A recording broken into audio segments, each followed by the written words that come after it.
DestinationMarc.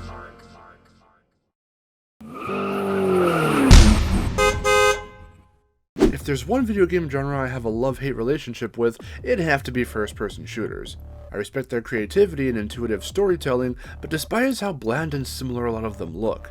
I like how they can transport you to different worlds, sometimes literally, just as any other genre can, but the most popular and mainstream ones tend to focus on war. I like that there are so many to choose from, but hate that back during the gaming industry shift of the mid-2000s, they ran 3D platformers, my favorite genre, damn near into the ground. Now that's not to say I hate first-person games altogether. I love the Portal series, the Stanley Parable was a trippy and fun experience, and I even tried out an obscure shooter on PS3 called Time Shift. Even if it was the soundtrack that initially piqued my interest, being composed by Gabriel Mann and Rebecca Newell of Spiralmouth, I came to appreciate the creative time mechanics and overall dreary feel of the world. But it's been clear to me for many years that first-person shooters aren't really my style. And then, I played Doom.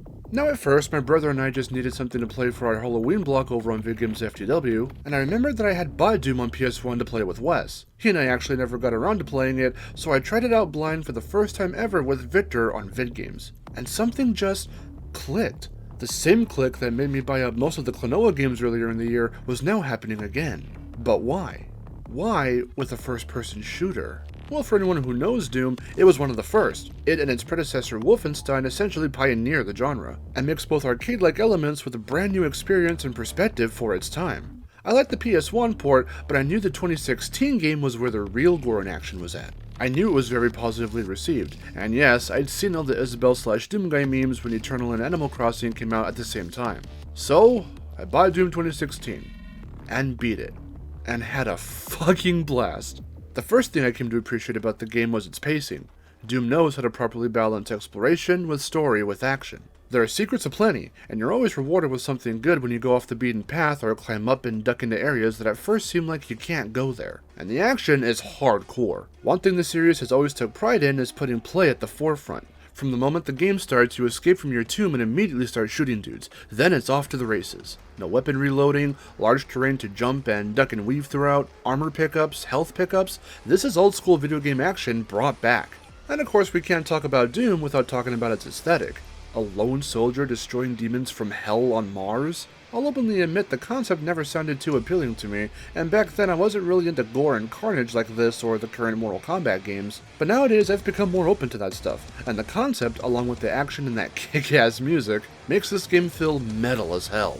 And we need to talk about that music. Mick Gordon is freaking amazing, and with the hoops he had to jump through to get this soundtrack to fit Doom's atmosphere, I'd certainly say he did a fantastic job at making the soundtrack feel like a natural evolution of the original games. And while we're at it, I want to take a moment to appreciate the sound design.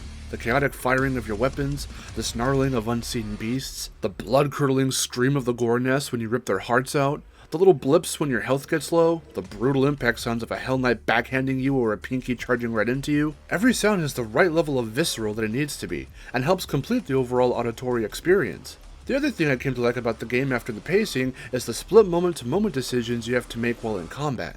Again, this is another Doom staple, but in this game you feel the frantic, fast-paced action of shooting some demons, running to look for more health, armor, and ammo, then flipping back around and going right back into the fray. At this point, I can't really say anything that Doom fans haven't said already. You have to constantly be moving, finding high ground and vantage points, managing your weapons and figuring out what to use on who, and all the while, the game never tries to tutorialize you. It's solely up to you to figure that stuff out, and I love that about Doom the most. In an era where games give you constant pop-ups and completely take the play away from you to explain stuff, Doom reminds players of the old days where you were given the tools and basic knowledge on how to use them, but it's entirely up to you to master them.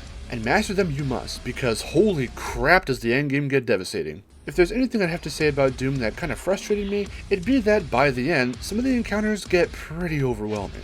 While it was cool to learn on my own how to deal with certain demons, like the most effective way to kill pinkies, or saving my chainsaw on the BFG for bigger enemies at the cost of pretty much all my fuel or ammo respectively, it was the moments when Mancubi, Barons, Hell Knights, and pinkies would completely swarm me that made me feel helpless, but also feel like there wasn't a fair enough balance. And I get that is what Doom is supposed to do, make you feel helpless and work to overcome that, but if anything, it kinda started to agitate me when I got so far into any one encounter only to die swiftly at a bigger demon's hand.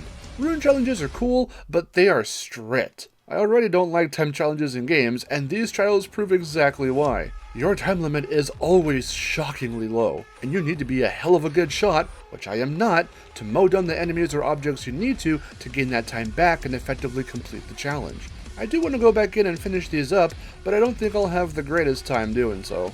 All in all though, I'm definitely glad I gave Doom a shot. As someone who doesn't play first-person shooters, I found a lot of enjoyment in this one. It's simple, it's quick, it knocks you down so you can learn how to get back up, it's action-packed, and it's quite literally a hell of a time.